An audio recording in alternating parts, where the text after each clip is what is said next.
Fala jovens, sejam bem-vindos a mais um vídeo do canal.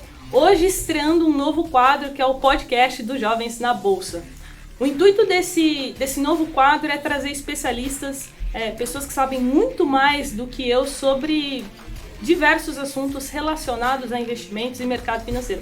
E para estrear esse podcast aqui eu trouxe dois convidados, que é a galera da Mercúrios Pro, que é uma casa de análise focada em criptomoedas.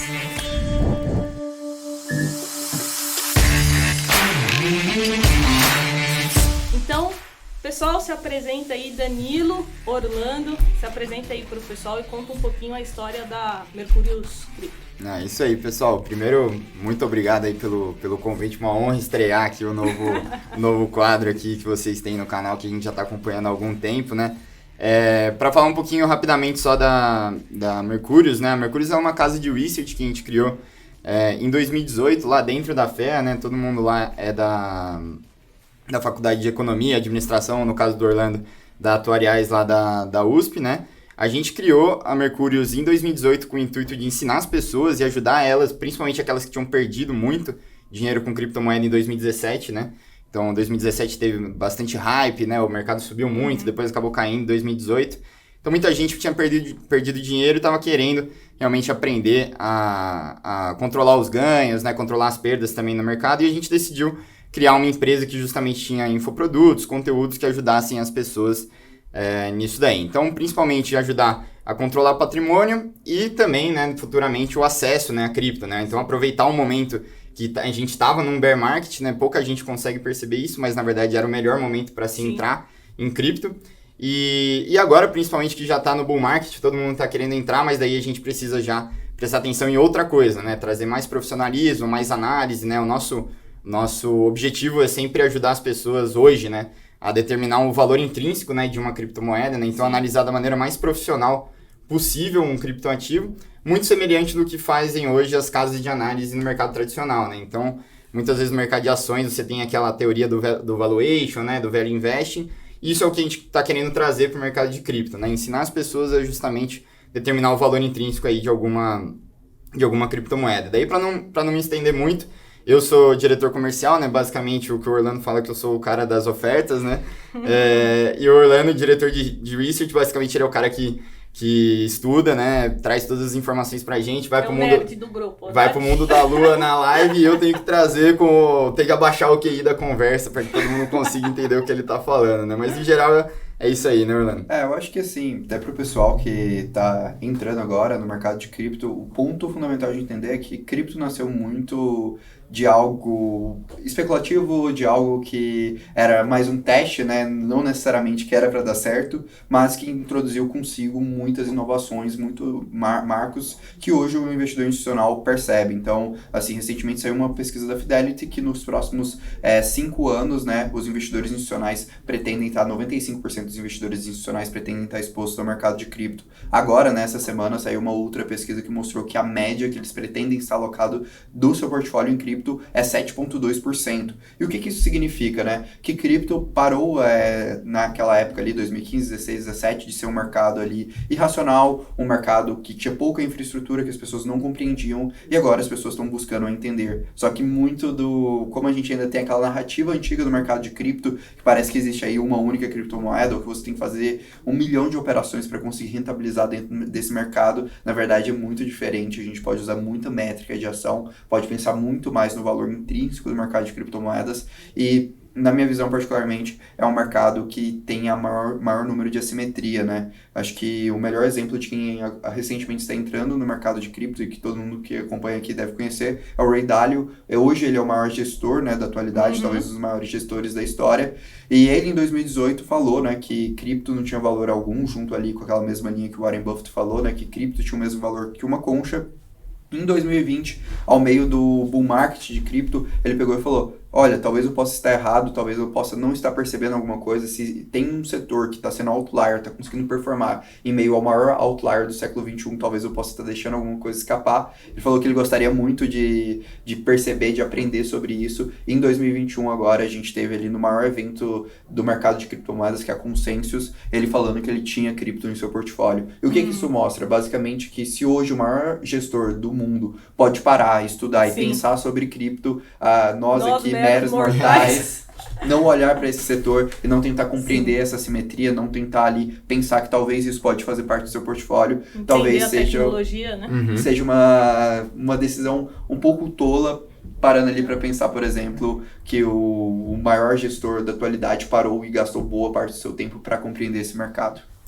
Não só ele, né, assim, a gente fala bastante sobre o Ray Dalio, né, ele aparece bastante, mas a gente tem outros nomes, né, o Paul Tudor Jones, né, o Drunken Miller, todos eles estão aparecendo, só falta mesmo o nosso bom velhinho Warren Buffett, daqui a pouco ele vai querer entrar, mas é muito interessante isso daí que o Orlando falou, porque sempre a principal crítica era aquilo que, criptomoeda é como uma concha, né, quase como uma profecia autorrealizável, né, as pessoas falam que tem valor, então por isso ela tem valor, né, uma coisa meio louca, sem lastro, né, totalmente especulativa. Só que, assim, atualmente, principalmente o que a gente mais analisa, e a gente vai falar um pouquinho mais para frente sobre isso, é que hoje, efetivamente, a gente tem criptomoedas que geram fluxo de caixa, que tem utilidades e que você, efetivamente, consegue aplicar uma teoria econômica que você vê no mercado tradicional dentro do mercado de cripto. Só que, como a gente tem poucas pessoas que fazem, provavelmente o desconto ele vai ser muito grande, né? Então, acho que é isso que a gente quer dizer com a assimetria que o mercado proporciona, Essa entendeu? é uma dúvida muito recorrente do meu público. Meu público é muito de bolsa, né? E a galera fala assim, mas existe análise fundamentalista de criptomoedas? Isso é uma coisa bem legal, porque assim, pra mim, cripto, se eu fosse dividir cripto, eu dividiria em 3 grandes marcos na história, né? Então, em 2009, a gente tem o advento ali do primeiro ativo digital escasso da história da humanidade, e isso vem na figura do Bitcoin. Então, o que o Bitcoin era? Basicamente, ele criou uma tecnologia que era blockchain, e o mundo digital nunca teve escassez. Sempre foi muito simples, né? Você pegar um vídeo, fazer milhares de cópias, tirando aquele poder de processamento que hoje é relativamente barato se fazer, sempre era algo muito complexo. Então o Bitcoin consegue criar justamente uma tecnologia para evitar o double spending, ou seja, o gasto duplo, e criar escassez em cima daquilo. E essa é a grande contribuição do Bitcoin. É a primeira commodity digital escassa da humanidade. Isso adiciona um valor muito grande, pelo menos na minha visão, que é o mercado de commodities. Se você pensa o ouro, você pensa a prata, ou até o milho, a soja, eles não tendem a evoluir tanto ao longo do tempo. Evidentemente que hoje a gente tem ali alguns recursos, né, biológicos, que a gente pode, por exemplo, evoluir grãos, mas pegando ali, por exemplo, o metal, o ouro, dentro de um cofre ou dentro ali da terra, ele sempre será o ouro. O Bitcoin não. O Bitcoin ele evolui ao longo do tempo. Por quê? Porque ele se trata de uma tecnologia. Isso talvez seja um dos grandes valores. Porque a Apple hoje, ou a Amazon, tem ali os maiores múltiplos do mercado, né? Porque as empresas de tecnologias têm um valor tão superior e hoje todas as empresas do mundo estão buscando tecnologia. Porque a tecnologia ela é eficiente e ela consegue evoluir ao longo do tempo para otimizar o seu modelo de negócio. E é justamente isso que acontece com o Bitcoin. E aí a gente pode ir um pouco mais para frente, que a gente tem depois do advento, por exemplo, de ativos como a Ethereum, que basicamente possibilitavam ali você criar um recurso que a gente chama de contrato inteligente, que nada mais é do que você conseguir criar um modelo de negócio 100% digital, e nisso a gente consegue criar literalmente empresas digitais. Então hoje a gente tem, por exemplo, protocolos como a Uniswap, que ela é uma exchange. Então, assim como você tem, por exemplo, a B3, só que ela funciona de forma 100% digital, que você consegue negociar ativos. Hoje, essa plataforma, ela gera de receita anual 1,1 bilhão de dólares. Só o segmento que ela está inserida, que é o mercado DeFi, gerou desde o início desse ano 1,25 bilhões de dólares. Então, pensem aí, é um mercado que cresceu, se a gente pegar ali maio de 2020 para maio de 2021, 82 vezes. Então, me fale que mercado cresceu 82 vezes durante o coronavírus. E não é um mercado que está crescendo porque as pessoas acreditam que teve valor. Não, é porque existe uma grande base de usuários e você efetivamente consegue gerar receita com isso. Isso é o que, infelizmente, a grande maioria das pessoas acaba não percebendo, porque realmente é um mercado que ainda ele é muito difícil, é um mercado que falta muita análise, falta um olhar ali mais crítico e um olhar mais analítico para esse mercado. Muito bom. E agora vamos entrar no tema, né? A gente já fez uma excelente introdução aqui que os meninos fizeram. O tema mais votado lá do Instagram, se você não me segue lá, Carol FRS, foi estratégias para ganhar dinheiro com criptomoedas, né? O mercado de criptomoedas é gigantesco, incrível, e as pessoas muitas vezes elas só conhecem aquela típica estratégia que é você comprar Bitcoin a, sei lá, 200 mil e segurar na carteira, né? Você compra, quando chegar a 400 mil, se valorizou 100%, a pessoa faz a conversão de Bitcoin para reais e pronto. Então essa é a única estratégia, pelo menos o meu público, né, só conhece essa, que é você comprar e só o Bitcoin, né? Muitas pessoas nem se aventuram a estudar outras criptomoedas com um potencial gigantesco. Então a gente separou aqui algumas. Hoje a gente vai falar os meninos vão falar sobre mineração, arbitragem, trading e também um pouquinho de como montar uma carteira, né, mais focado em holders. Então, vamos começar com mineração. Quero que vocês falem um pouquinho o que é mineração, que é uma dúvida muito recorrente, e também quais criptomoedas que vale a pena minerar. Porque eu não sou especialista no assunto, sou mais curiosa do que qualquer outra coisa, só que eu já ouvi muito falar que Bitcoin já não vale mais a pena, né? Você fazer uma pessoa física, né, comprar o equipamento, e outras criptomoedas, por exemplo, o Ethereum, já está ficando cada vez mais difícil. Então, eu queria saber de vocês, que são especialistas sobre esse assunto. Legal. Então, explicando um pouco primeiro o que é mineração, né? Basicamente, dentro das criptomoedas, a gente precisa de validar as transações. Então, quando a gente fala de cripto, as criptos elas possuem uma infraestrutura em comum chamada blockchain. O que é a blockchain? A blockchain, ela do inglês, assim, se a gente traduzir ao pé da letra, seria cadeia de blocos. Então, imagine aí um livro-razão, onde você anota ali as transações, tudo que está acontecendo. Só que para você anexar uma página nesse livro-razão e você falar que todas aquelas transações são verdadeiras, você precisa da assinatura de 51% das pessoas que participam daquele ecossistema. Isso seria a blockchain. A blockchain seria esse livro-razão das criptomoedas. Só que para a gente fazer que isso de fato seja verdadeiro e que a gente consiga ali ter algo contínuo nesse aspecto, a gente precisa ali de processar esses dados, de processar as informações. E os mineradores nada mais são do que as pessoas que vão validar e processar esses dados e armazenar esses dados dentro da blockchain. Então eles seriam ali quase que o guardião daquela criptomoeda que eles mineram. Só que, evidentemente, ninguém faz alguma coisa de graça, né? Sim. A gente precisa de um incentivo econômico. E dentro da mineração, a gente criou um incentivo econômico, normalmente é chamado de Coinbase, que é aquela primeira transação que é enviada para o minerador. Então, no momento que o minerador ele valida um conjunto de transações, ele recebe uma recompensa financeira por isso.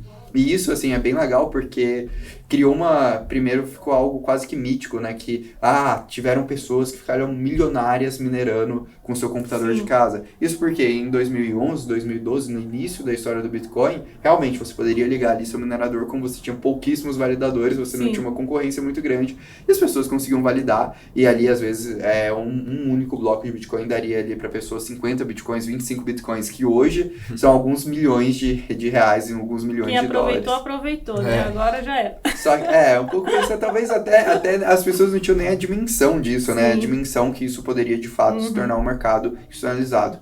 Mas aí o que acontece? Percebendo, né, que existia essa possibilidade, em 2015, 2016, esse mercado começou a ser evoluído. Então, o que aconteceu? As pessoas pararam de utilizar ali o computador ou uma placa de vídeo para minerar, processar os dados, e foram criadas máquinas extremamente específicas para isso. E isso começou a criar um custo muito alto para as pessoas ali, pessoas físicas que queriam adquirir, até que essa atividade se tornou literalmente em escala industrial. Por quê? Pela característica ali do Bitcoin, a sua política monetária tornar o Bitcoin, por exemplo, deflacionário, e a grande maioria das criptomoedas seguirem a mesma linha, você precisa construir um negócio que a gente chama de economia de escala. Então a gente precisa ali de ser cada vez mais eficiente. E nisso a gente começa a surgir ali os grandes rings de mineração. Hoje o Bitcoin, para as pessoas terem ali uma ideia, consome aí um equivalente de energia ali da Nova Zelândia, talvez até um pouco mais que isso, seria algo em torno de 0,6% da energia do mundo, e você tem ali grandes empresas com poder de processamento gigantesco fazendo isso. Então, 3 dos maiores data centers dos Estados Unidos são dedicados à mineração, por exemplo, e nem nos Estados Unidos está a maior concentração disso, hoje está ali na China e na Europa, mas está migrando um pouco. E aí, falando de mineração específico, o que a gente tem, né? Que é um mercado que se tornou extremamente competitivo, é um mercado que se tornou de fato industrial. Então, recentemente a gente fez uma live lá no nosso canal do YouTube, da Mercúrios, com o Bernardo, que ele controla hoje cerca de 2% da hash rate do Bitcoin. Isso, assim, só para ter uma dimensão do tanto que isso é grande, a empresa que ele tem hoje vale ali 680 milhões de dólares e está listada na Nasdaq.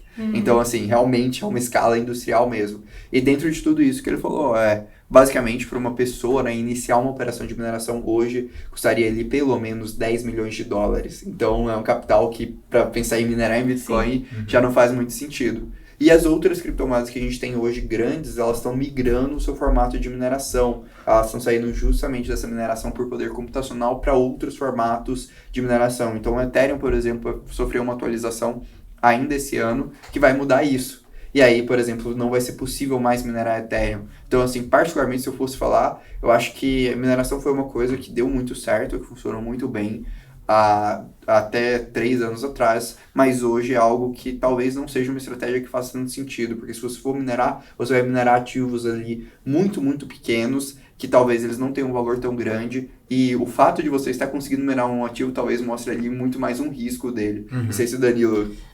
Deixa eu tentar, né, trazer o Orlando aqui pro mundo real, assim, eu sei que vou até pedir desculpa se tiver algum especialista em blockchain, eu tentar fazer uma analogia aqui pro pessoal aqui do seu canal, mas vamos tentar usar uma licença poética aqui para fazer, pra gente se fazer entender. Vamos pensar no mundo real hoje. Hoje o que acontece? Se eu quiser te passar uma TED, a gente vai ter que ir lá num banco e falar para ele, estou passando uma TED, um dinheiro lá, R$100 da minha conta para sua conta, né? Então, o banco vai lá, vai pegar no computadorzinho dele e vai, né, tirar da minha planilha lá, da minha coluna, Danilo, e passar para a coluna Carol, né? Só que na blockchain você não confia no terceiro, você confia numa rede descentralizada, né? Sim. Então é como se você pegasse Ninguém o papel... tem o poder, né? Exatamente, como se você pegasse o papel do banco, né? Que é aquele cara que está olhando e anotando no livro razão dele, e transferisse para um estádio de futebol. Então, digamos que eu queria transferir lá 1 Bitcoin para você. A gente vai lá num palco no meio do Morumbi lotado de gente, e a gente vai falar, pessoal, eu tô passando 1 Bitcoin pra Caroline. Todo mundo tá vendo aí? Daí todo mundo vai lá e anota num caderninho lá deles, que eu transferi esse Bitcoin para você. Enquanto isso, sobe um cara no palco e ele junta as páginas, a página que ele tinha anterior com a página que ele tem agora. Ou seja, todas as transações que já aconteceram lá no Morumbi com essa nova que a gente acabou de acontecer, tá? O que vai acontecer? Primeiro, se eu quiser fraudar uma transação, ou seja, falar que eu transferi mais do que um Bitcoin para você, eu vou ter que convencer metade do estádio, mais uma pessoa, de que eu fiz essa transação, certo? Sim. O que é muito difícil de acontecer, né? Dependendo de quantas pessoas tem. Se a gente tem 2 pessoas lá, é fácil, né? Só eu convencer... Na verdade, eu tenho que convencer as 2, né? Mas se eu tiver 3 pessoas, eu só preciso convencer 2. Então, quanto mais pessoas a gente tem lá minerando, melhor pra gente, né? Mais pessoas a gente tem validando, melhor pra gente. Então, o que a gente faz? Vamos começar, como é que a gente faz para lotar o Morumbi? Vamos dar, sei lá, R$10 para todo mundo que vier aqui. Com R$10 veio 10 pessoas olhar a nossa transação. Putz, não é suficiente para eu ficar confortável. Vamos pagar um pouquinho mais. R$100 vai ter um monte de gente. Beleza. Então, cada um vai ganhar R$100. Só que quem que vai lá, a gente vai lá, alguém vai ter que juntar com a transação de ontem, né, do Morumbi. Lembra que eu falei? Quem subir aqui e anotar isso aqui pra gente, vai ganhar R$100 mil, certo? Todo mundo vai querer subir, certo? Que foi o que o Orlando falou. Antes as pessoas ganhavam 50 bitcoins, 25 bitcoins, o bitcoin valendo muito, todo mundo vai querer minerar. Então como é que a gente decide uma pessoa para fazer isso? Vamos distribuir uma prova, né, de matemática para todo mundo aqui no estádio. Quem for o primeiro a resolver, pode subir aqui e anotar. Beleza. A prova é o seguinte, eu tô pensando num número entre 1 a 1 milhão, tá? Você pode chutar quantas vezes você quiser até você acertar. Aí o pessoal vai começar a berrar, né? Sim. 1, 2, 3, 4, 5. Então, tipo assim, quem tiver o maior número de chutes por segundo, tecnicamente tem maior chance de acertar, certo? Ou seja, o que eu tô medindo ali? Quem que tá tendo o maior esforço para tentar acertar o meu número? Quem tiver o maior esforço vai poder subir lá e ganhar a recompensa por isso. No caso do Bitcoin, quanto mais esforços, quanto mais chutes por segundo você tem, é o que o Orlando falou de hash rate, certo? Sim. Quanto mais pessoas tem lá tentando acertar, mais difícil vai ser você... Lembrando que é a máquina que, né? É a Isso. máquina que está fazendo isso. Isso, você vai colocar vários computadores e ficar Sim. chutando lá números aleatórios até você conseguir, certo? Quanto mais computadores você tem, mais difícil é de você acertar. Ou seja, quanto maior a recompensa, maior o número de pessoas tentando acertar e mais difícil é de eu fraudar a transação, porque vai ter mais pessoas ali no Morumbi, certo? Então, assim, quando o Orlando fala, hoje a hash rate ela tá muito acima do normal. Por quê? Hoje a recompensa está em 6,25 bitcoins. Se um bitcoin está mais ou menos $200 mil, R$200 mil, a recompensa já é muito grande. Ou seja, vai ter muita gente ali no Morumbi tentando acertar. Então, eu não vou conseguir, enquanto lá eu posso abrir meu notebook e tentar acertar lá o número. Meu notebook ele não vai ser forte o suficiente comparado, por exemplo, sei lá, o computador que a Microsoft vai estar tentando acertar esse número. Ele vai ter muito mais chutes por segundo do que eu. Por isso que isso, no Bitcoin, acaba virando uma economia de escala, né? Porque muitas pessoas vão se especializar em apenas chutar números lá para você acertar e ganhar a recompensa do Bitcoin, enquanto eu, ali como pessoa física, não vou conseguir abrir o meu computador lá e fazer isso daí. Só que o que o Orlando falou que talvez não seja tão interessante se você conseguir em um outro ativo menor. Porque se eu conseguir num ativo menor, com menor hash rate, né, com menor chute por segundo, significa que tem poucas pessoas tentando. Se tem poucas pessoas tentando, significa que tem poucas pessoas no Morumbi vendo as transações que estão acontecendo. Ou seja, é muito fácil eu convencer mais de metade das pessoas de que aquela transação é falsa. Entendeu? Ou seja, quanto maior a hash rate, maior a segurança, entre aspas, do ativo, né? Então, acho que isso, assim, com uma licença poética enorme, eu tento explicar, assim, a blockchain trazendo mais para um mundo real. Acho que foi bom, né? Perfeito. Não, mas ajudou bastante. Bom, então mineração basicamente é isso. Vocês querem acrescentar mais alguma coisa? Tá, só mais uma coisa. O que se tornou, né, viável, né? Como eu não consigo fazer com pouco dinheiro, o que é viável de eu fazer com mineração? Eu ir lá e juntar dinheiro com um monte de gente e a gente monta, em vez de vários computadorzinhos, um supercomputador, certo? Então seria como se eu montasse um fundo de investimento que só investe em mineração, entendeu? Porque, com R$1.000 eu não consigo, com R$5.000 eu não consigo. Tem um nome específico, não tem? Isso, Como é o que a gente chama hoje de pool de mineração. Isso. Exatamente. Então, assim, você tem esse tipo de investimento, mas é um investimento muito mais em infraestrutura, né, de criptomoeda, numa economia ali de escala do que qualquer outra coisa. Quanto precisa para começar? Tipo, são pelo menos... um pool talvez seja alguns milhares de dólares. Para entrar? Sim, mas assim, até uma alternativa que seria viável, por exemplo, para quem tem acesso ali a ações no exterior, você consegue investir hoje, se eu não me engano, 6 ou 8 mineradoras de Bitcoin já estão listadas lá na Nasdaq. Então, mas aí você investe na empresa, né? Aí você investe na empresa, sim. Que no legal. final do dia, o business dela está sendo aquilo e você consegue, por exemplo, controlar, observar que tipo de energia que ela está tendo, que tipo, qual é a sua legal, evolução. não sabia que tinha. Dá para investir em empresas de mineração. Sim, aí no já final... tá atrasada já. E você pensa que quanto maior for a demanda ali do Bitcoin, mais aquela empresa tá crescendo. E até você pensar com uma carteira de cripto, isso é interessante, né? Porque ao invés de você estar só exposto ao próprio ativo, você pode estar, por exemplo, investindo na evolução da tecnologia, por exemplo, da mineração daquele ativo. Ou até existem outras empresas de outros segmentos de cripto listadas em bolsa também. Mas aqui no Brasil, então, não tem como. Se eu quiser, por exemplo, investir numa pool, procurar alguma para participar... Eu acho que nesse caso você teria que investir no exterior, né? Tipo assim, no Brasil isso não é um investimento, você não tem listado em nenhum lugar, né? Então, o que você teria que fazer, na verdade, que o Orlando falou, é você investir num pool de mineração lá nos Estados Unidos, numa empresa que faz isso, que ela vai funcionar muito parecido com o que funciona aqueles fundos imobiliários, sabe, fechados. Então, você investe lá e esse fundo ele vai ter lá uma cota que vai se valorizar ou desvalorizar de acordo com a infraestrutura que ele investe, né? Se for em shopping ou qualquer outra coisa assim. No caso, só a única diferença é que ele investe em equipamento de mineração de Bitcoin, né? Mas pensando de formas mais seguras, com certeza você, por exemplo, está exposto a uma ação de uma empresa dessa que está regulada nos Estados Unidos, tem toda a parte de transparência, é uma alternativa muito mais interessante, especialmente para quem está iniciando nesse mercado, do que, por exemplo, tentar entrar em um pool de mineração. Vocês podem citar uma? Vocês lembram uma? Tipo, o Ticker? Caramba, agora então, a do Bernardo eu sei que ela é a Fast Block, só que esse é o nome aqui, é o Brasil, que eles fazem... Mas tá listada lá? Tá listado lá, só que agora eu teria que pegar aqui. Não, sem problemas. Depois a gente coloca na descrição. Perfeito, a gente adiciona lá. Bom, então mineração, acho que é isso. Vamos falar um pouquinho de arbitragem, bem rapidamente, porque eu acho que é um assunto bem complexo e o meu público é bem iniciante, então... Tá, arbitragem eu acho que é bem tranquilo de se explicar porque é a maneira mais antiga de se fazer dinheiro da história, né? Então assim, quando você tinha lá na Europa, o cara vai lá, compra especiaria na Índia e vende na Europa. Simplesmente ele tá comprando num lugar que é mais barato e vendendo num lugar que é mais caro, certo? Eu acho que isso é o básico, né, de qualquer mercado, assim, na história. Com cripto, né, é muito difícil você fazer esse paralelo, porque no mercado tradicional você tem lá a bolsa de valores. Você não tem diferença, por exemplo, de lugares. Se você compra na, sei lá, na XP, na Clear, na Rico, qualquer lugar, a Petrobras vai ter vai ter o mesmo preço, né? Porque ela está listada numa bolsa central. Com criptomoeda, como é um mercado descentralizado, você tem como se fossem várias Bovespas vendendo Petrobras.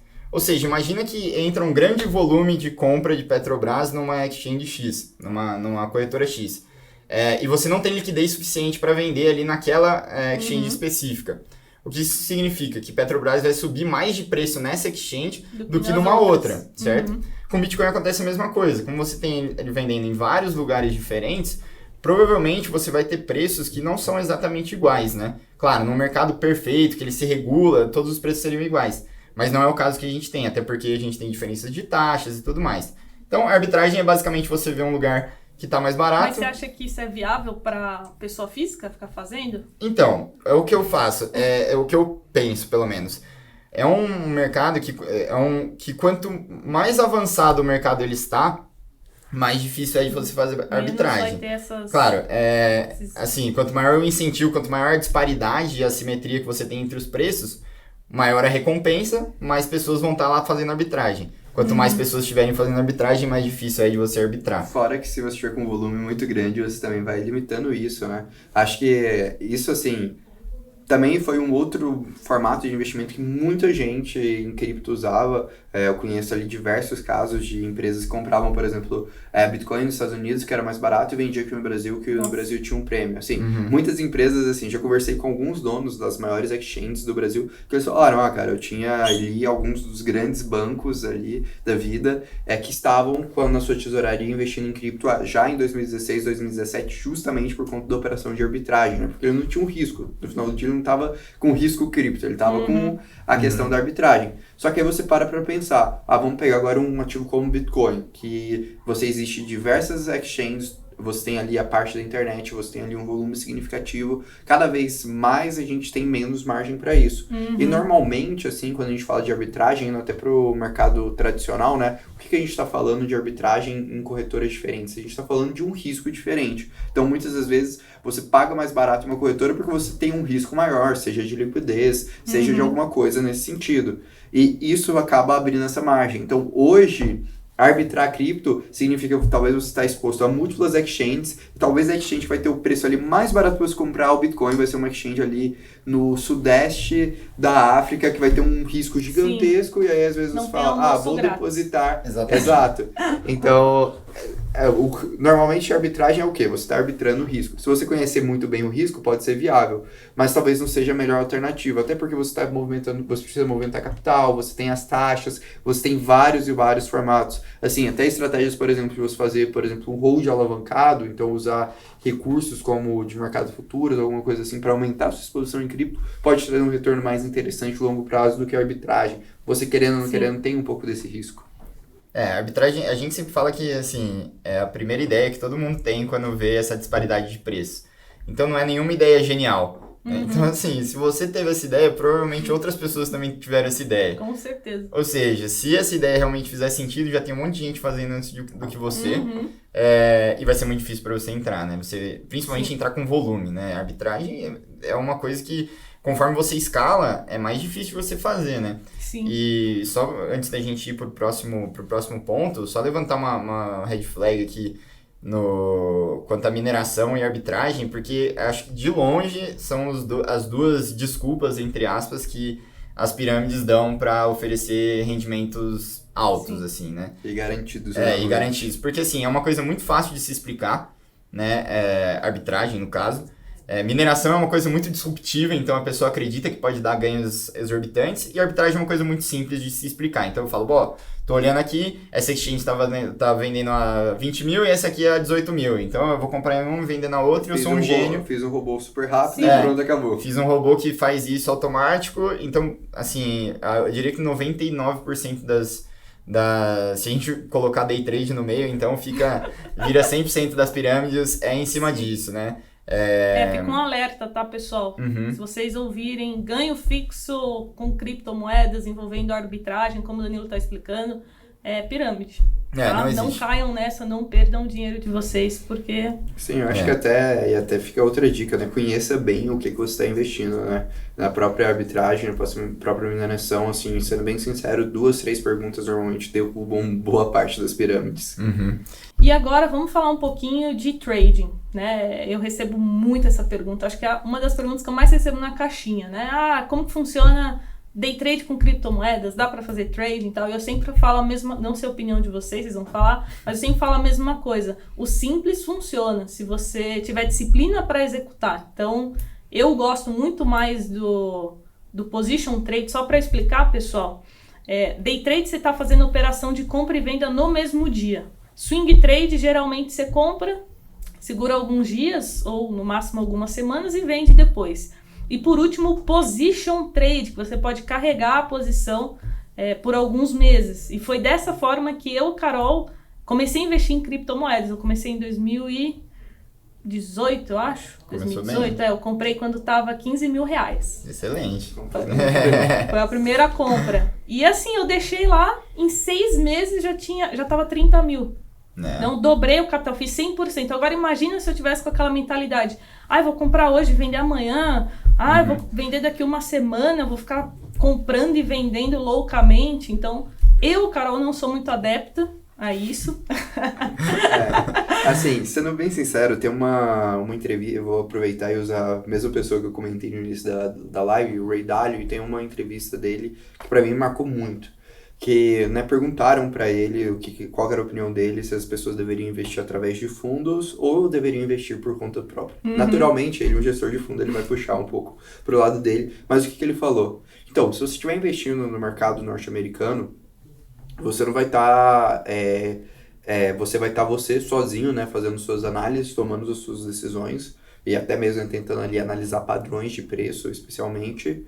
Só que você não vai estar competindo isso com pessoas normais, mas eu vou estar com uma sala com 30 analistas formados ali em Harvard e Yale, que são ali algumas das mentes mais brilhantes do mundo hoje, com algoritmos, com vários e vários recursos, com muito mais capital, tentando fazer a mesma coisa de você e tentando ganhar de você. Então, assim, normalmente eu acho que essa ideia mítica, né, de o mercado tem padrões, o mercado tem toda essa linha assim... Da onde que nasce disso, né? A gente, se você vai assim meio pro rumo acadêmico mesmo, ler, essa ideia nasce da ideia de eficiência de mercados ali na década de 1970 ainda. E isso numa época que, assim, o mercado era você basicamente gritar ali na frente de um telão com papel, né? O papel mesmo. E desde então o mercado evoluiu muito. Hoje a gente tem ali algoritmos de alta frequência que, por exemplo, apitam ali quando você está jogando uma ordem. Você tem várias e várias estratégias que tornam o mercado extremamente eficiente. E o que isso significa? Que essas oportunidades de padrões do mercado, elas acabam sumindo. E especialmente no mercado de cripto, que ele é um mercado que ele vai evoluindo, cada ano você evolui mais. Eu comentei sobre o segmento de DeFi, né? Para vocês terem uma noção, a maior DeFi hoje se chama Uniswap. Ela lançou o seu token em setembro de 2020. Ela começou a sua história em 2018. E hoje ela é uma empresa que fatura mais de $1 bilhão ano. Então percebo ali em 3 anos como uma única empresa mudou completamente. Então às vezes você olhar e falar, putz, esse ativo aqui tá na máxima histórica, obviamente tenho que vender. Talvez não seja ali a saída mais inteligente para fazer isso. E aí muito, né, quando as pessoas chegam e falam, day trade, swing trade, o que fazer em cripto? Vou contar a história da Mercúrios, que eu acho que é a melhor história, a melhor história de todos, o melhor exemplo. Então, quando a gente começou a Mercúrios ali entre 2017 e 2018, a gente começou a parte de análise técnica de cripto, porque particularmente a gente não acreditava que poderia se fazer uma análise fundamentalista de cripto, poderia se pensar o mercado de cripto no mesmo molde de ação. A gente queria trazer profissionalismo, mas pensou, talvez a única saída seja fazer análise técnica. E tinha ali, vamos ali fazer a meta diária, vamos ter nosso setup, etc, e operando. E o que a gente foi percebendo ao longo do tempo, né, ao longo da nossa história, ali a gente começando ali talvez 300, 400 reais. À medida que ia aumentando a quantidade de capital, primeiro, ficava quase impossível fazer as operações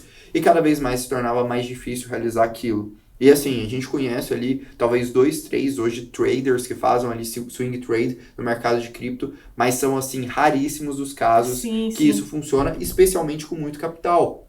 Eu tenho um amigo que até vai vir no podcast nos próximos, que ele trabalha com fundos quants e ele opera trading, assim, só que, cara, é animal, assim, os sistemas que ele usa, né, de dados e tudo mais. São os modelos Grash, são os modelos bem umas diferentes. Coisas assim, que não tem nada a ver com o que a galera faz hoje, né? Tipo, vou abrir conta aqui, vou contratar uma plataforma, vou ficar olhando o gráfico aqui, sabe? É muito discrepante.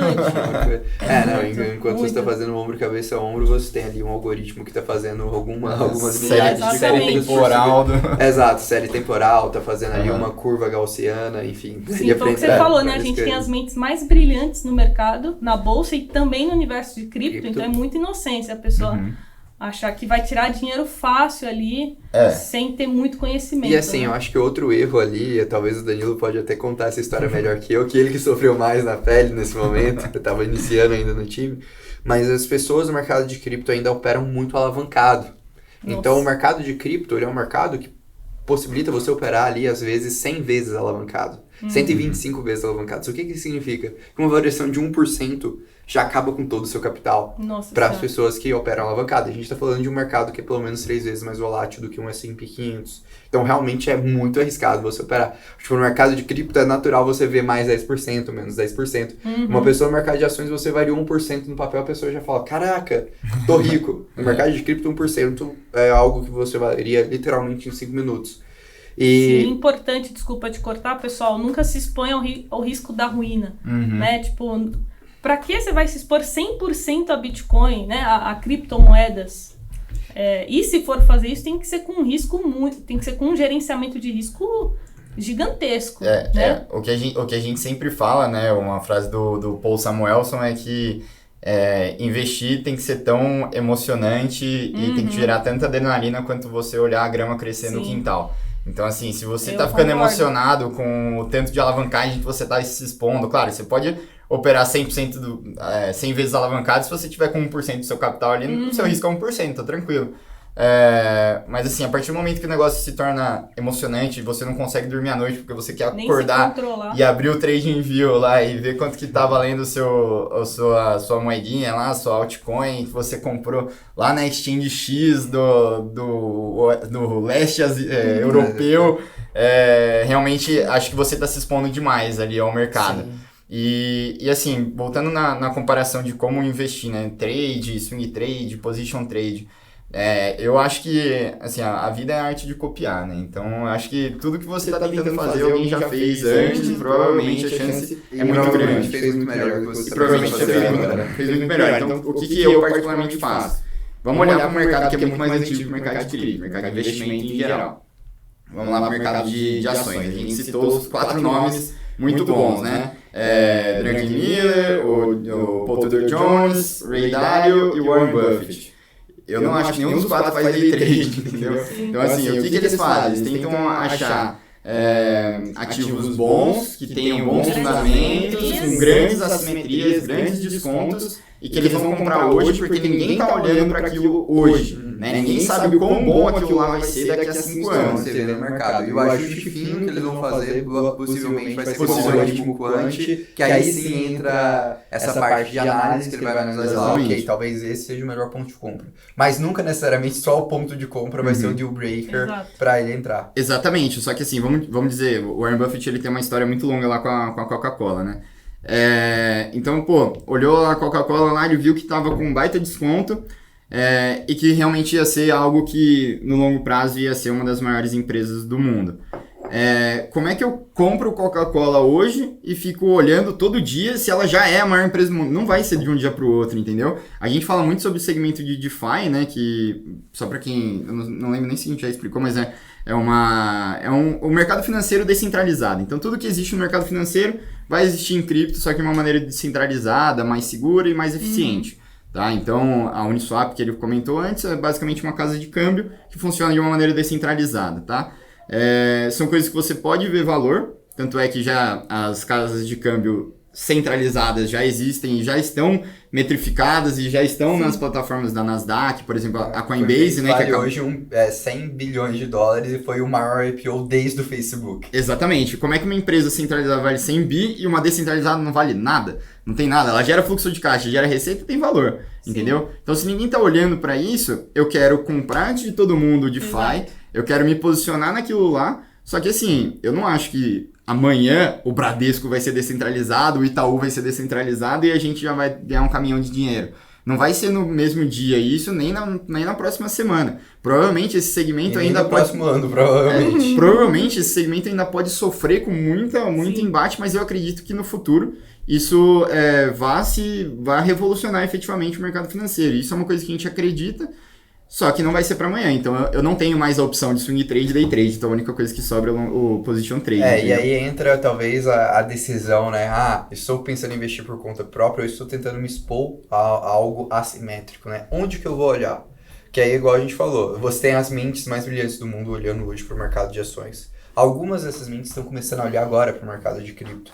Então você tem uma oportunidade, talvez uma das oportunidades mais únicas da vida, que é o fato de você ter um mercado que envolve tecnologia e envolve modelos de negócios antigos, que está passando por uma evolução agora, que praticamente ninguém entende, as mentes mais brilhantes do mundo não entendem, que se você estudar ou se você compreender, você pode fazer isso, né?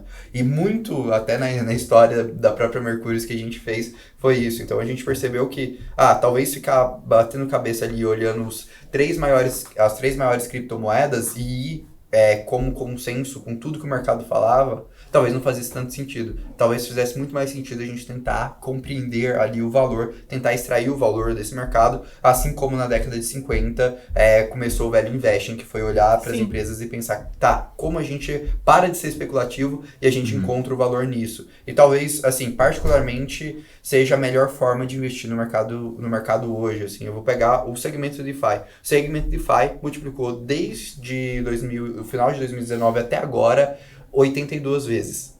Então a gente está falando literalmente de 82 vezes. Você falou, nossa, eu multipliquei meu capital por 2, me impressionei. Estou falando realmente, um mercado que multiplicou 82 vezes. E disso, o que a gente aprende? A gente aprende que, dá para olhar, dá para começar a estudar, dá para começar a compreender. Hoje, alguns dos maiores venture capitals do mundo estão olhando para esse mercado. Então, a gente tem, por exemplo, a A16Z, que foi uma empresa ali que investiu, por exemplo, no Clubhouse, que está com grandes posições no mercado de cripto.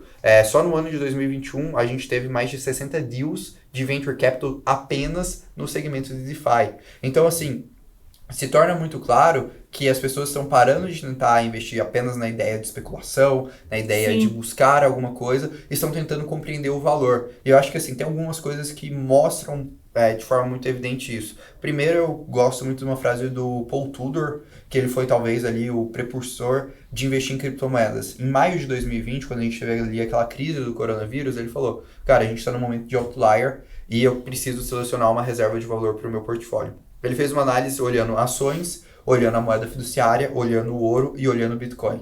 E isso é a parte mais interessante de tudo isso. Ele olhou e na análise dele, o Bitcoin era a pior reserva de valor de todo o mercado. Ele falou isso, o Bitcoin claramente é a pior reserva de valor.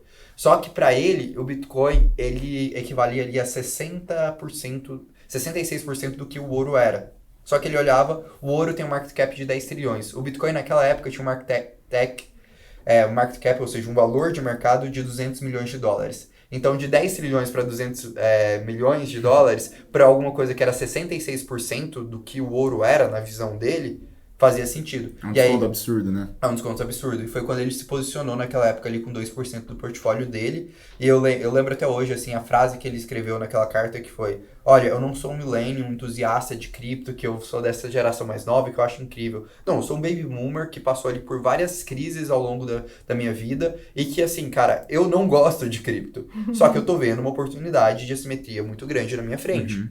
Ele investiu. Essa semana ele foi falar, né? Depois ele investiu ali Bitcoin em $6.000, Bitcoin bateu $60.000. Então ele multiplicou ali por 10 o portfólio dele. E aí ele pegou e falou: olha, eu estou aumentando minha posição para 5% em Bitcoin. E aí ele foi falar o porquê. Ele falou: porque o Bitcoin é igual a matemática. Então tem um código, tem regras, e num mundo que eu não tenho certeza, eu prefiro investir em algo que eu tenho certeza. E a matemática funciona ali por alguns milhares de anos. Então, para mim, faz sentido investir em Bitcoin, porque eu estou investindo em confiança em algo que eu tenho 100% de certeza. E eu acho que essa frase mostra muito do que é o mercado de cripto, especialmente o que distingue ali um investidor de cripto de fato e uma pessoa que está especulando. Sim. Se você não tem certeza da sua posição, se você não entende o que você está investindo, não vale a pena entrar no mercado de cripto. A probabilidade de você perder dinheiro é altíssima. Agora, se você está minimamente disposto a estudar, a compreender e tem o mínimo de conforto, faz sentido. E aí o trade-off, claro, olha, você pode alocar 1-2% desse portfólio. Eu sempre falo, né? As pessoas perguntam muito pra gente, quanto que eu devo alocar em cripto? Eu devo alocar 1%, 10%, 100%? Olha, eu acredito que você deve alocar de acordo com o seu conhecimento. Assim, não estou recomendando nada para ninguém, mas particularmente eu acredito que você aloque os seus investimentos de acordo com o seu conhecimento, que é o que vai te dar mais conforto. Sim. No mercado de cripto, você alocar 1-2% do seu portfólio, você está falando de um setor que ele pode tranquilamente multiplicar por 6, 10 vezes, porque é um setor extremamente recente, porque é um setor que está crescendo ali à base de usuários, é um setor que há 5 anos atrás não tinha 10 milhões de usuários, hoje tem mais de 100 milhões, e o seu risco é literalmente 1% do seu portfólio. Bom, mas e assim, só para complementar o que o Orlando estava falando, uma coisa que a gente observa bastante, assim, é que o mercado de cripto ele vem seguindo uma cronologia, assim, uma ordem de passar do tempo e como ele vai evoluindo muito parecido com outros mercados, né? Então, assim, a gente vê algo que faz sentido ele evoluir para a ideia de você buscar valor. Então, no começo você tinha um mercado sem infraestrutura nenhuma, sem nenhum investidor institucional. A partir de 2017, quando você vê CME, né, Bolsa de Chicago, começando a entrar nisso daí, 2018 você vê algumas outras, Fidelity entrando, né, Goldman Sachs mudando a opinião, JP Morgan mudando a opinião. Então, assim, você vê esses grandes... a infraestrutura do mercado sendo formada, né? Algumas exchanges, que são as casas de câmbio lá de cripto, começando a se regular perante a SEC, né? A CVM americana, ou na Europa, né? Prestando atenção nisso para conseguir comportar ali o investidor institucional. A partir desse momento, né, muito do que a gente viu aí no começo do ano foi realmente a entrada do investidor institucional, né? Não estou falando do Elon Musk, tá? Estou falando de outros investidores realmente um pouco mais sérios que realmente quiseram investir, né? A gente citou já os 4 grandes, menos o bom velhinho que ainda não entrou. Mas a gente viu tudo isso caminhando para uma linha de acesso, né? Então a gente vê a Hashdex vindo com um índice com a Nasdaq, né? Agora com o ETF, né, da Hash 11, que permite qualquer um investir com segurança, porque efetivamente é muito difícil você investir em cripto de uma maneira terceirizada, regulada, segura, principalmente antes do ETF, né? Tanto da Sim, QR, a própria que Grayscale, né? Que é a maior... A própria Grayscale, exatamente. Então antes você ou fazia por conta própria, que era muito difícil, ou então caía numa pirâmide, né? Sim. Então, né, pirâmide, golpes, né, e afins. Então agora a gente já viu um mercado que está com infraestrutura, já está robusto o suficiente para quem quer fazer o negócio da maneira certa fazer. Então, efetivamente, agora você começa, beleza, todo mundo está no jogo. Agora vamos ver quem joga melhor, entendeu? Então, agora o mercado não é mais decidir como é que a gente vai investir, porque eu só quero estar dentro. Não, eu quero estar dentro e eu quero estar posicionado da melhor maneira possível. Sim. Eu não quero pegar os 10 maiores market caps e investir. Eu quero os 10 melhores projetos, né? Sim. Então, a gente acaba evoluindo para uma parte em que você vai ter um value investing, querendo ou não, assim, porque a assimetria, ela existe, né? Obviamente, o mercado de cripto não são só 10 moedas, senão o mercado de ações também seriam... Não é só Bitcoin, né? Não é só Bitcoin, né? O mercado de cripto, né? O Bitcoin Tem gente que fala que é reserva de valor, meio de pagamento, mas de qualquer forma, o mercado financeiro não é só reserva de valor nem meio de pagamento. Tem uma infinidade de coisas.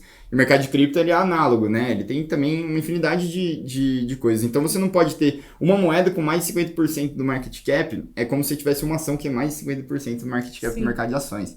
Então não faz tanto sentido, provavelmente a gente tem muitas outras aplicações que estão descontadas. E é aí que a gente entra, né? Como eu falei lá no começo, a gente está tentando trazer o profissionalismo nessa análise e tentar gerar valor, né? Encontrar o valor que essas empresas, né? Empresas e ativos, né, os tokens, eles geram para a comunidade, né? Então, qual o fluxo de caixa que ele gera, qual o lucro que ele gera, qual a receita, qual a infraestrutura, né? Então, qual é o problema efetivamente que ela soluciona? Sim, isso é importante vocês falarem para quem está iniciando, né? Acho que a principal pergunta, né? Esse projeto, essa criptomoeda, esse criptoativo, resolve qual o problema, quais são seus concorrentes, ela é centralizada numa empresa, tipo... E não só isso, né? Qual que é o seu público, qual que é a sua receita no longo prazo, como funcionam os seus desenvolvedores, como esse ativo evolui. Eu acho que são todas perguntas extremamente válidas. O projeto é sério, não é? Dogecoin, né? Assim, são perguntas extremamente válidas. E se eu fosse falar, assim, sinceramente, uma dica ali para todo mundo que está investindo no mercado de cripto, você especialmente que tem ali mais de 10, 15 ativos, que é engraçado, né, no mercado de cripto, ou você tem aquela pessoa que só tem Bitcoin, ou você tem aquela pessoa que tem 20 moedas diferentes, porque ele escutou do amigo dele que aquele ativo é o próximo Bitcoin. Assim, se eu fosse falar, olha, você conhece bem os desenvolvedores desse ativo? Você conhece o público desse ativo? Qual que é a finalidade desse ativo e como funcionaria o modelo de negócio desse ativo? Se você não souber responder essas 4 perguntas, eu acho que assim, o risco de você estar exposto a algo que não vale tanto a pena, o risco de você estar exposto a algo perigoso é ruim. Igual a gente falou, né, no início, eu acho que a melhor maneira de investir é investir em conhecimento. Você diversificar com desconhecimento, você está entrando num risco muito, muito, muito alto. E até aproveitando que a gente está aqui, eu acho que seria legal, né, um conteúdo que a gente gravou que eu gosto muito, a gente gravou ali as 3 principais dicas para quem está iniciando no mercado de cripto. Então, deixar aí até o convite pro pessoal que está no Jovens da Bolsa, que quer receber esse conteúdo. Entra lá no Instagram da Mercúrio, acredito que vai estar Vai estar na descrição. Perfeito. Que aí a gente já até ajuda aí o seu público, né, a entender esse mercado. Que eu acho que, no fundo, para qualquer produtor de conteúdo, assim como você tá ajudando as pessoas a investir o portfólio da melhor forma possível em ações, investimentos de modo geral, para qualquer produtor de conteúdo, a gente aqui tá querendo realmente tornar o mercado de cripto mais acessível, mais democrático e mais simples para as pessoas. Essa é a nossa missão, assim como a sua missão é tornar isso para os investimentos. Eu acho que essa talvez seria a melhor mensagem que a gente poderia passar nessa quase 1 hora de podcast, que é, pessoal, estudem, entendam como esse mercado funciona. Se você quer investir em cripto, legal. Aprenda primeiro antes de se posicionar. E a Mercúrios ajuda muito, né? Eu posso falar porque eu sou assinante, eu conheci eles através do YouTube, tava estudando, né? Comecei a seguir vários canais de cripto, vários. Aí achei vocês lá, comecei a assistir os vídeos. E aí eu vi que vocês tinham, né, a carteira, os relatórios e tudo mais. E aí eu assinei, fiz lá a assinatura. Inclusive, para quem quiser assinar, vai ter o link aqui na descrição, aqui embaixo. Assinei e comecei a ver os relatórios, os materiais, cara, tudo resumido, sabe? Ajuda demais, porque eu imagino o quanto vocês estudam, vocês devem ler. É a mesma coisa de ações, né? Quem investe em ações, mas, cara, o cara passa o dia todo lendo notícia, estudando. Então, o mercado de cripto, eu acredito que é a mesma coisa. Então, quando você tem ali relatórios, conteúdo já resumido por pessoas que entendem muito mais do que você, facilita muito. Então... Assim, a ideia que a gente, né, quis trazer com a assinatura, principalmente, até com os conteúdos gratuitos mesmo, é a gente funcionar como um filtro, né? Então, é uma ferramenta que não necessariamente causa dependência, né? Aquilo lá que as pessoas elas só vão conseguir investir se elas souberem no que a gente está investindo. Não, a gente sempre tenta funcionar como uma ferramenta em que não seja uma muleta, né, para você, você só consegue investir com a gente. Não, uma ferramenta que a gente filtra informação, né, para você, porque assim, realmente, informação tem muita. E se você, principalmente para as pessoas que não trabalham com isso, né, muito pouca gente vai trabalhar com investimento em criptomoeda. Normalmente, você vê, sei lá, um médico, um engenheiro, né, que acompanha aqui os jovens na bolsa, né, às vezes você é um jovem, tá na faculdade ali, Sim. né, fazendo alguma outra coisa, e você não tem tempo que o Orlando tem, nenhum dos nossos Exato. analistas tem de ficar ali 24 horas por dia olhando, estudando e assinando as maiores casas lá de research também dos Estados Unidos, né, para você pegar toda a informação ali na fonte, e a gente junta Muitas tudo vezes isso. nem tempo nem dinheiro, né? Cada uma Exato. assinatura é pelo menos uns $1.000. Exatamente, Cara, exatamente. pra mim facilitou muito, assim, porque eu só conhecia o Bitcoin, Uhum. só investi em Bitcoin lá no início, em 2018, né? Só que aí depois eu vi, cara, eu preciso estudar as outras criptos, né? Aí comprei Ethereum, e aí conheci mais 2 criptos lá pelos relatórios de vocês, que eu achei super legal. Quais duas? Uniswap e Chainlink. É Chainlink. Chainlink. Chainlink. Aí vi os vídeos, vi os relatórios, falei, cara, isso aqui é muito interessante. Tem a simetria, né? Na minha visão, tinha nenhuma grande simetria e comecei a estudar mais. Mas se não fosse a Mercúrios, talvez eu né, não tivesse acesso a essas informações. Qual o caminho seguir ali no universo de criptomoedas? Fora que você entra no Market Cap, lá tem, no CoinMarketCap, que é um dos agregadores de informação que a gente tem, você tem mais de 5 mil tokens, né, pra ver. Sim. E tem muitos que a gente já analisou e fala, nem vale a pena você estudar, sabe? Tipo, já tira, Exato. não preciso estudar isso aqui, porque já tem inúmeras red flags, né? Porque a gente já estudou bastante também. Porque a gente já Exatamente. estudou bastante. Mas aí, uma coisa que eu queria trazer aqui, até porque uma das coisas que você já teve até acesso lá, é que a gente tem um relatório por semana em que a gente abre a nossa carteira, né? Como a gente está investindo no mercado de cripto. E uma das coisas, né? Como o tema do podcast eram estratégias, né? Para ganhar dinheiro aqui com cripto. Acho que seria legal o Orlando poder até falar, né? Que ele que escreve lá a carteira e tudo mais, esse relatório. Como que é o racional, né? Por trás. A gente explicou um pouquinho como é que a gente analisa, né? Olhando os desenvolvedores e tudo mais, beleza. Na hora de montar um portfólio ali, obviamente, não é recomendação de investimento, nem nada assim, mas quais são as coisas que você presta atenção ali quando você está montando ali o seu portfólio, né? Se você pensa nas áreas, nos problemas, como que você divide ali a carteira pra gente? Pô, você gosta de fazer umas perguntas fáceis, hein? Tranquilo. Aquelas perguntas simples, né? Que você responde em 2 minutos, assim, uma resposta super curta, Mas eu vou tentar, assim, ser o mais conciso e o menos técnico possível pra responder isso. Não, e a gente também pode deixar esse assunto para outros vídeos. Será? De como analisar criptomoedas, entender um pouco mais a fundo. Com certeza, mas então tá, só dando um pequeno briefing, o que eu poderia falar. O mercado de cripto, ele tem vários segmentos, assim como o mercado de ações. Então, ele tem desde setores que funcionam ali como infraestrutura. Então, por exemplo, você está olhando o Brasil e aposta que o Brasil vai crescer. Para quem analisa o mercado de ações, então vou comprar, sei lá, uma empresa de ferroviária, né? Que eu vou ali apostar nesse crescimento, no crescimento de infraestrutura, até segmentos super específicos, que vai ser, por exemplo, ativos que você vai fazer empréstimos descentralizados, ativos que você vai fazer ali uma exchange descentralizada. Então, normalmente, quando a gente pensa carteira, a gente tem ali algumas caixinhas do mercado de cripto, né? De segmentos de infraestrutura até esses setores, onde cada uma dessas caixinhas a gente vai analisar ali aqueles setores, compreender o que destrava de valor, o que pode aumentar o valor ou não daqueles setores, e aí em cima daqueles setores a gente vai olhar para os ativos e aí vai olhar coisas como como está sendo o desenvolvimento daquele projeto, né, que a gente está num business de tecnologia, então se o projeto tem uma governança ruim, se tem poucos desenvolvedores, então ele vai se tornar obsoleto com o tempo, então não faz tanto sentido assim, a entrega de valor dele vai ser menor.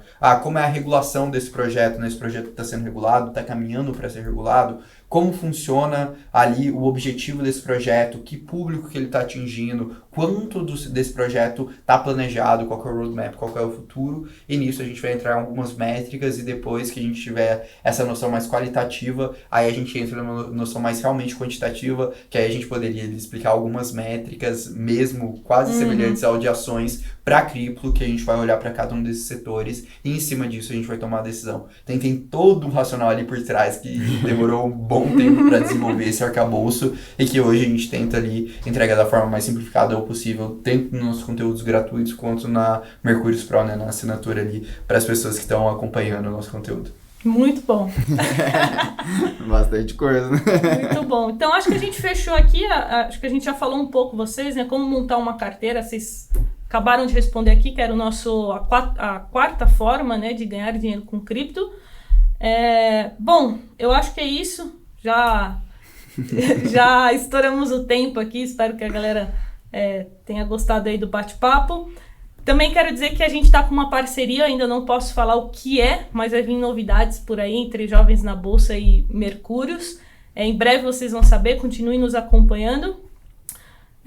Também quero deixar um desafio aqui, tá? Se esse vídeo bater 1000 likes, eles voltam aqui, beleza? Então, deixa o like aí, eles vão voltar aqui pra gente falar um pouquinho. O segundo tema mais pedido foi como analisar criptomoedas, então entrar um pouco mais a fundo nesse tema. Então, conto aí com o seu like e quero agradecer vocês pelo tempo, pela aula de vocês aqui hoje. Com certeza vai agregar muito pro meu público que é iniciante, pra galera que quer de fato se aprofundar nesse universo. Acho que vai ajudar muito esse bate-papo.